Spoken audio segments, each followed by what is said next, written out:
Channel में आपका स्वागत है। भारतीय संविधान के टॉपिक की सीरीज में आज का हमारा टॉपिक है right to freedom of speech and expression. जो राइट टू फ्रीडम के अंदर दिया हुआ है, तो जैसा आपको पता है कि इसका आर्टिकल 19(1) और सब आर्टिकल ए है। तो देखिए इसको हम किस किस टॉपिक में कवर करने वाले हैं। स्टूडेंट्स की जनरली ये कंसर्न रहती है कि इस पर एक बड़ा क्वेश्चन आता है पर हमको लिखने के लिए बहुत ज़्यादा मसाला इस पर नहीं मिलता है। तो हमने इसको सब टॉपिक दिखा के कवर किया है ताकि आप इस तरह के हेडिंग को यूज़ करके और इसमें आप मटेरियल लिखेंगे तो आपका सफिशिएंट एक बड़ा क्वेश्चन इसमें हो जाएगा। तो समझते हैं इसको सब टॉपिक के अंदर। Right to freedom of speech and expression. तो हिंदी में इस अधिकार को अभिव्यक्ति का अधिकार या भाषण का अधिकार भी कहा जाता है। Right to freedom of speech and expression. तो स्पेशली डेमोक्रेसी में, प्रजातंत्र में इस अधिकार की बहुत ज़्यादा रिक्वायरमेंट है। और आप डेमोक्रेसी के अंदर किसी भी कंकरेंट टॉपिक पे जो पब्लिक सिग्निफिकेंस का है या ऑर्डिनरी पर्सन को अफेक्ट करने वाला है, अपना बयान दे सकते हैं, उस पर अपने विचार व्यक्त कर सकते हैं। ये है right to freedom of speech and expression.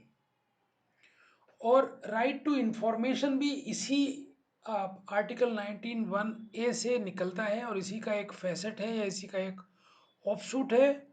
और right to freedom of speech and expression का अधिकार प्रेस और मीडिया को भी अवेलेबल है।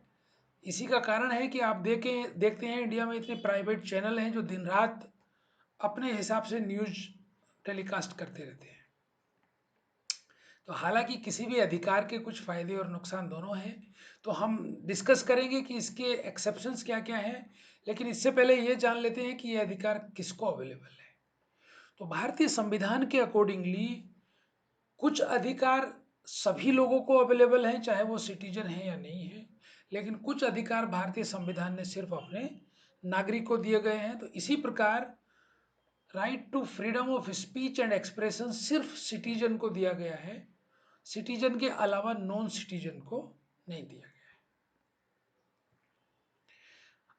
अब आप अपनी मर्जी से कुछ भी अगर किसी के बारे में बोलते रहेंगे तो लॉ एंड ऑर्डर बहुत डिफिकल्ट हो जाएगा। तो इसके कुछ एक्सेप्शंस हैं आर्टिकल 92 में। तो कहने का मतलब ये है कि अनुच्छेद 19(1) एब्सोलूट राइट नहीं है। आप अपनी मर्जी से कहीं भी कुछ भी नहीं बोलते रह सकते हैं। इसको कंट्रोल किया गया है आर्टिकल 19 सब क्लॉज 2 से। और इसके जो एक्सेप्शंस के ग्राउंड हैं वो 8 आपके सामने हैं। एक एक करके हम क्विकली उसको समझ लेते हैं। तो अगर आप कोई भी ऐसा भाषण या ऐसी कोई भी बात बोलते हैं जो इन 8 को अफेक्ट कर सकता है, तो गवर्नमेंट या सरकार आपको रोक सकती है और आपके खिलाफ कानूनी कार्रवाई हो सकती है। पहला है sovereignty and integrity of India. Bharat की संप्रभुता और एकता के खिलाफ अगर कोई भी बात करते हैं तो वो भी अलाउड नहीं है। भारत की सिक्योरिटी के खिलाफ अगर कोई भी बात आप करते हैं तो वो भी अलाउड नहीं है। और दूसरे देशों के साथ दोस्ताना संबंध बिगाड़ने से रिलेटेड अगर आप कोई भाषण देते हैं तो वो भी इसका अपवाद है। इसके अलावा public order, law and order maintain करने के खिलाफ अगर आप कुछ बोलते हैं जिससे लॉ एंड ऑर्डर बिगड़ता है और पब्लिक भड़क जाती है। मोरलिटी एंड डिसेंसी, अगर आप नैतिकता के अनुरूप आपका भाषण नहीं है और अभद्र है और जिसमें अश्लीलता दिख रही है, तो भी वो आपका अपवाद हो सकता है और कंट्रोल हो सकता है। छठा है कंटेम्प्ट ऑफ कोर्ट। आप अगर कोर्ट के बारे में कहीं भी उलूल जुलूल कुछ बोलते हैं तो उसको भी इसके अंदर कंट्रोल में लाया जा सकता है। इसके अलावा है डिफेमेशन। आप किसी की बुराई जो कि जस्टिफाइड नहीं है और मानहानि किसी की नहीं कर सकते हैं। और इंसाइटमेंट ऑफ ऑफेंस, अगर आप अपराधों को भड़काने के लिए कोई भाषणबाजी कर रहे हैं तो भी आपको रोका जा सकता है फ्रीडम ऑफ स्पीच और एक्सप्रेशन से। तो ये 8 एक्सेप्शंस हैं। आप इनको अगर समझ गए हैं तो इन पे दो दो तीन तीन लाइनें करके आप अपने व्यू से लिख सकते हैं और इस तरह से आप काफ़ी ब्रॉड कर सकते हैं right to freedom of speech and expression के अपने आंसर को। अब सुप्रीम कोर्ट ने बीच बीच में काफ़ी सारे केसेस में डिसीजन दिए हैं जिससे right to freedom of speech का दायरा काफ़ी बड़ा हो गया है। हमने ईयर वाइज यहाँ पे केस लिखे हुए हैं, हम क्विकली इनको डिस्कस करेंगे। इसमें से अगर 4-5 केस भी आपको याद हो जाते हैं तो आप इस बड़े क्वेश्चन को आराम से एड्रेस कर सकते हैं। सबसे पहला है रोमेश थापर बनाम स्टेट ऑफ मद्रास 1950। इसके अंदर रोमेश थापर एक एडिटर थे जो एक क्रॉस रोड नाम की मैगजीन बॉम्बे से पब्लिश करते थे और जिसका सर्कुलेशन मद्रास तक होता था। मद्रास गवर्नमेंट ने क्या किया, maintenance of public order act के अंतर्गत इनकी मैगजीन की एंट्री मद्रास में बंद कर दी। अब ये सुप्रीम कोर्ट गए, सुप्रीम कोर्ट ने उस लॉ को रिजेक्ट कर दिया, इनवैलिड करार दे दिया कि बोला इसके अंदर ऐसा कुछ भी नहीं है जो आर्टिकल 19(2) के एक्सेप्शंस में आता हो, इसलिए इसको आप रोक नहीं सकते हैं। तो इंडिया में एक स्टेट में अगर कोई मैगजीन पब्लिश हो रही है तो आप उसका दूसरे स्टेट में सर्कुलेशन रोक नहीं सकते। दूसरा है Bennett column and company versus union of India, AIR 1973। तो बेसिकली ये टाइम्स ऑफ इंडिया का केस है। इसमें सरकार ने टाइम्स ऑफ इंडिया के नंबर ऑफ पेजेस को रेस्ट्रिक्ट किया था और उसके पीछे उनका कहना यह था कि इनकी मोनोपोली ना हो जाए, इसके लिए हम इनके नंबर ऑफ पेजेस को कंट्रोल कर रहे हैं। तो सुप्रीम कोर्ट ने यह बोला कि ये भी वैलिड नहीं है और मीडिया और प्रेस को कंट्रोल करना सिर्फ 19 सब क्लोज 2 के एक्सेप्शंस के अलावा वैलिड नहीं है। और चूंकि ये केस उसके फोर कॉर्नर में नहीं आता है इसलिए ये इनवैलिड है।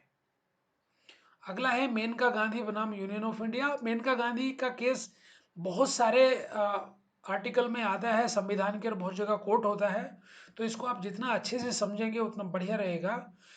पर्टिकुलरली इस अनुच्छेद 19(1)(a) से रिलेटेड इस केस में कहा गया था कि फ्रीडम ऑफ स्पीच और एक्सप्रेशन की लिमिट सिर्फ कंट्री के अंदर ही नहीं है, आप पूरे दुनिया में कहीं भी जा करके इस राइट को ले सकते हैं।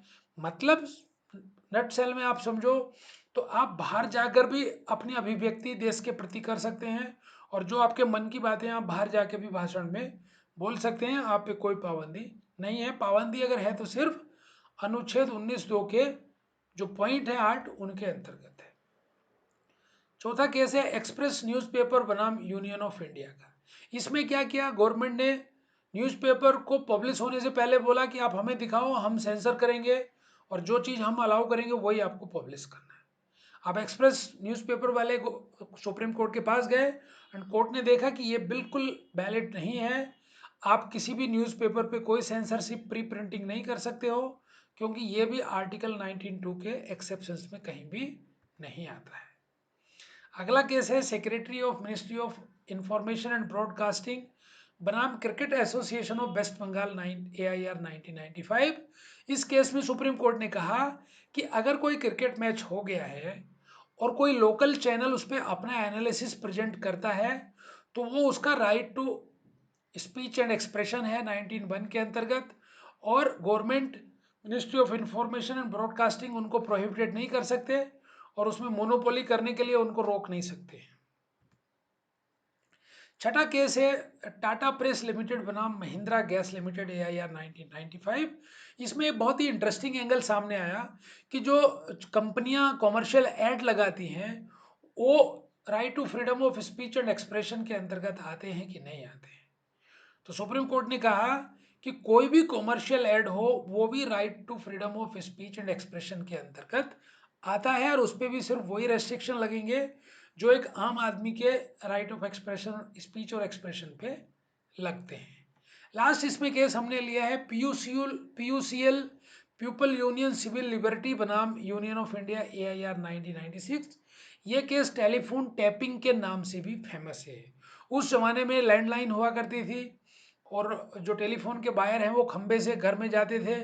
तो उस समय क्या हुआ था, इस केस में टेलीफोन डिपार्टमेंट के लोग पोल पे चढ़ के और अपना इंस्ट्रूमेंट लगा के लोगों की बात सुन लिया करते थे और लोगों की कई बार पर्सनल इंफॉर्मेशन कॉन्फिडेंस इंफॉर्मेशन उनके पास चली जाती थी और लोगों को पता भी नहीं चलता था।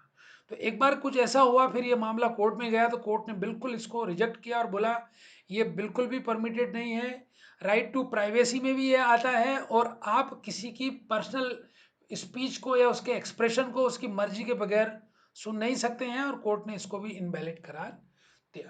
तो हमने इतने सारे केस देखे तो आपको और आइडिया क्लियर हुआ होगा और मुझे उम्मीद है नेट समरी में आपको right to freedom of speech and expression का मीनिंग समझ में आया होगा, और ये सिर्फ सिटीजन को अवेलेबल है ये भी समझ में आया होगा। इसके कुछ एक्सेप्शंस हैं 19(2) में, 8 एक्सेप्शंस हैं, सिर्फ वही इस पे एप्लीकेबल होते हैं, और लीडिंग केसेस से इसको काफ़ी सुप्रीम कोर्ट ने और अच्छे से इवोल्व किया है और क्लियर किया है।